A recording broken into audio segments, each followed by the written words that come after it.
પીટા bread બનાવવાની આ recipe તો બહુ જ સહેલી પડે. આવી નાન બનાવીને જો ફ્રોઝન કરીને રાખી દીધી હોય તો હાલતા હાલતા છોકરાઓને ખાવું હોય તો ચિપ્સ બનાવી, મસાલા ચિપ્સ બનાવી, સલાડ નાખો, અંદર તીખો તીખો સોસ નાખો, ભજીયા હોય તો ભજીયા નાખ્યા. કેટલી બધી વેરાયટીઝ બની જાય જો પીટા બ્રેડ બનાવતા આવડતી હોય કે નાન બ્રેડ બનાવતા આવડતી હોય તો બહુ સરસ લાગતો હોય છે. આ તીખો તીખો સોસ પણ બધામાં નાખીને ખાવાની જે જલસો આવી જાય ને, મોઢામાં જોતાની સાથે પાણી આવી જાય. વીકેન્ડ માટેની પ્રોપર રેસીપી તો કરી લીધું ટેસ્ટિંગ કરતા તો ભાઈ મોઢામાં આંગળા વયા ગયા. ખાવાનો સ્વાદ જોરદાર કે ખાતા ખાતા મન થઈ જાય. શેર કરો, સબસ્ક્રાઇબ કરો, લાઈક કરો અને આગળ ફોરવર્ડ કરો. હા ભાઈ, પીટા બ્રેડ લઈને આવી ગઈ. પીટા બ્રેડમાં શું છે કે એની અંદર તમે ઘણી બધી વસ્તુ બનાવી શકો. ચિપ્સ રોલ તરીકે ચાલે, પછી એની અંદર ભજીયા ભરીને ફલાફલ કર્યા, અને ફલાફલની અંદર ઘણા બધાની કોમેન્ટ એ આવી કે બીનાબેન પીટા બ્રેડ શીખાડો. તો ચાલો પીટા બ્રેડ બનાવી લઈએ. ઘરે બનાવેલી આ પીટા બ્રેડ એટલી સરસ રીતના થતી હોય છે. ઘણા બધાનું પૂછવું એ પણ છે કે કોમેન્ટ કરી છે કે આ આપણે પીટા બ્રેડને સ્ટોર કેવી રીતના કરાય. તો હું સ્ટોર કરતી હોઉં છું ફોઇલની અંદર. આવી રીતના સિલ્વર ફોઇલ હોય એની અંદર વીંટીને પછી એને ઝીપલોક બેગ કે કોઈ બી એવી કોથળી લઈને તમે એની અંદર નાખી અને ફ્રોઝન કરી નાખો. પછી તવીની અંદર તમે ગરમ કરો તો એકદમ જ સરસ રીતના ફૂલીને થશે, જે ફલાફલની રેસીપીમાં છે. ફલાફલની રેસીપી ખાસ જોજો, એની અંદર ભજીયા તો તમે કોઈ પણ યુઝ કરી શકો. તો ચાલો આપણે કરી નાખીએ ફલાફલની પીટા બ્રેડ. હું કેવી રીતના બનાવું છું તમારી જોડે શેર કરું. પીટા બ્રેડની અંદર જો ચિપ્સ કરી, ચિપ્સની અંદર આ બધું સલાડની અંદર સલાડ છે, પછી ગાજર છે, પછી ટમેટા છે, બધું સલાડ તમે મિક્સ ઝીણું કાપીને ભરો અને એની ઉપર તીખો તીખો ચીલી સોસ નાખો તો એટલું સ્વાદિષ્ટ લાગે, એટલું સ્વાદિષ્ટ કે છોકરાઓ કહેશે મમ્મી આ જે રોલ છે ને એને ચીપો રોલ કહેવાય, તો તમે બનાવીને આપો. જો ભાઈ, ઓસ્ટ્રેલિયાની અંદર સલાડ એટલા મોટા મળે. આ બધા મોટા સલાડ હોય $5 એટલે 6 × 5 = 30, 300 ની અંદર આવા 2 મળે. તો આવા મોટા એ રીતની ઓફર હોય. ગાજર છે $2 કે $3, 65 ના હિસાબે છે રૂપિયો. ટમેટા મળે આવા બધા મોટા જે ભારત દેશમાં મળે, અહીંયા મળે, થોડું બધું ફરક હોય. તો બતાડી દઈએ તમને ઓસ્ટ્રેલિયાના વેજીટેબલ. આપણે બનાવી નાખશું પીટા બ્રેડ માટેનો લોટ. તો આપણે પહેલા તૈયારી કરશું ઈસ્ટની. તો ઈસ્ટ માટે મેં લઈ લીધું છે 2 ટેબલસ્પૂન જેટલું પાણી. આપણે એને થવા દેશું લુકવોર્મ. તો હું લઈ લઈશ અડધીથી પણ ઓછી એટલે કે 1/4 ઈસ્ટ. 1/4 ચમચી ઈસ્ટની અંદર અડધી ચમચી ખાંડ. ઢાંકીને રાખી દેશું 15 મિનિટ, જેથી કરીને આવી જાય એનો આથો. ત્યાં સુધી આપણે ઈસ્ટનો આથો આવે છે, આપણે કરી નાખશું લોટની તૈયારી. ઓસ્ટ્રેલિયા અને મેંદાના લોટની કોથળી આ પ્રમાણે હોય છે. ચોખ્ખો લોટ હું લઈ લઈશ 1 કપ. માપથી નાખી દેશું મીઠું. ½ ટીસ્પૂન હું લઈ લઈશ બેકિંગ પાવડર. 1 ટેબલસ્પૂન તેલ. 2 ટીસ્પૂન દહીં. આ મિક્સિંગને કરી નાખશું મિક્સ અને ઈસ્ટના પાણીથી બનાવી નાખશું એનો લોટ. મારી 15 મિનિટ થઈ ગઈ છે. આથો એકદમ સરસ રીતના આવી ગયો છે. હું બધું મિક્સ કરીને લઈ લઈશ ઈસ્ટના પાણીને આની અંદર.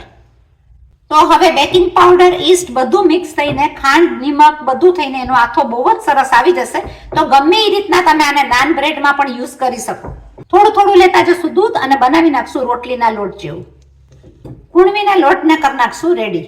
આ લોટને આપણે રાખવો પડશે એટલીસ્ટ 1 કલાક. લોટને રેસ્ટ કરવા દેશું 1 કલાક.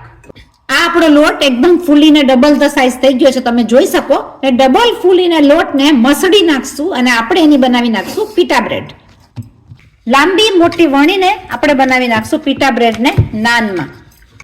આ પ્રમાણે આપણે બધી પીટા બ્રેડ વણી લેશું. એક બાજુ પકાવીને બીજી બાજુ પણ આપણે થવા દેશું આ રીતના. આ આપણી પીટા બ્રેડ એકદમ ફૂલીને તૈયાર થઈ ગઈ છે. જે પ્રમાણે તમને પકાવી હોય એ પ્રમાણે તમે પકાવી શકો. આ પ્રમાણેની ફૂલેલી બ્રેડ તમે બધી સ્ટોર કરી શકો ફ્રોઝનમાં.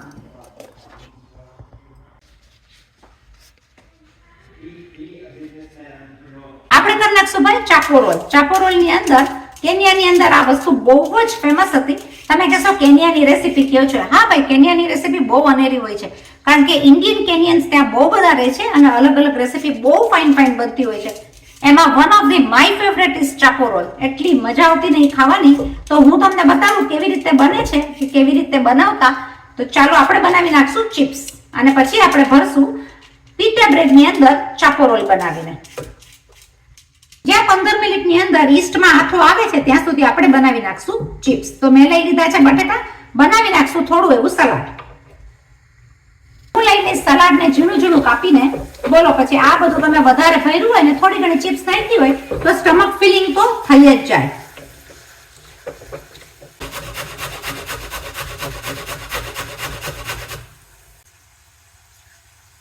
એક બે ઘડી ગાવાની થઈ જાય બરાબર ને, કારણ કે ગાવાની ગીત બધાને ખૂબ જ ગમ્યા છે તો કોમેન્ટમાં જરૂર લખજો.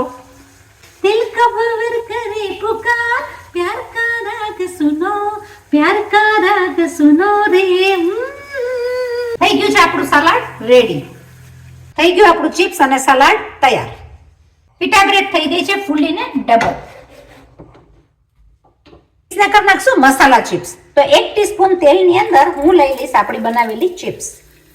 લઈ લઈશું માપથી મરચાની ભૂકી, માપથી લઈ લઈશું મીઠું, થોડું એવું નાખી દઈશું વિનેગર, 1 ટેબલસ્પૂન જેટલો ટમેટા સોસ.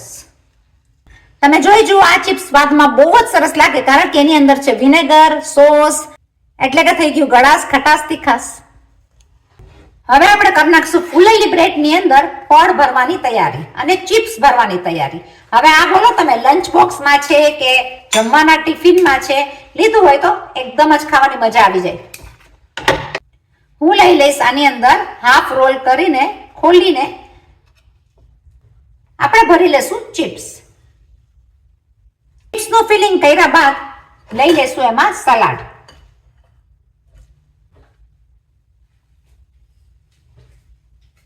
ચીલી સોસ બનાવવા માટે મરચાની ભૂકી તીખી હોય એની અંદર તમે થોડું એવું વિનેગર નાખો, ગરમ પાણી નાખો જોઈતા હોય એ પ્રમાણમાં, અને સોલ્ટ.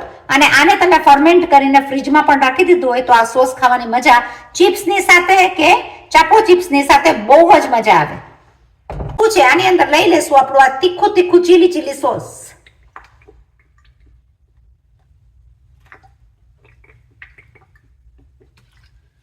છે ને આપણી આ રેસીપી પણ તૈયાર થઈ ગઈ અને આપણો ચાકો ચિપ્સ પણ તૈયાર થઈ ગયો. ખાવામાં લાગે સ્વાદિષ્ટ કારણ કે અંદર ભરેલી છે ચિપ્સ, સલાડ અને અંદર તીખી ચટણી. તમને જે પ્રમાણે તીખાશ જોતી હોય તમે એડ કરી શકો. તમે સમોસા પણ ભરી શકો, ભજીયા પણ ભરી શકો, પણ આ લાગે ખાવામાં એકદમ જ સ્વાદિષ્ટ. એઝ યુઝ્યુઅલ આપણે આપણી સેલ્ફને ટ્રીટ આપી દઈએ તો મસાલા ચિપ્સ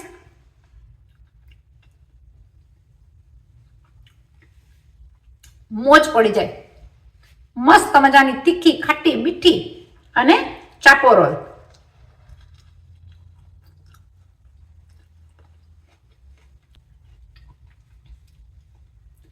ફેન્ટાસ્ટિક. જો રેસીપી ગમે તો લાઈક કરજો, શેર કરજો, સબસ્ક્રાઇબ કરજો, બનાવજો જરૂર. ફ્રોઝન પણ કરીને રાખી દેજો, પણ લોટ બાંધવાની પદ્ધતિ એકદમ જ સરસ રીતના છે.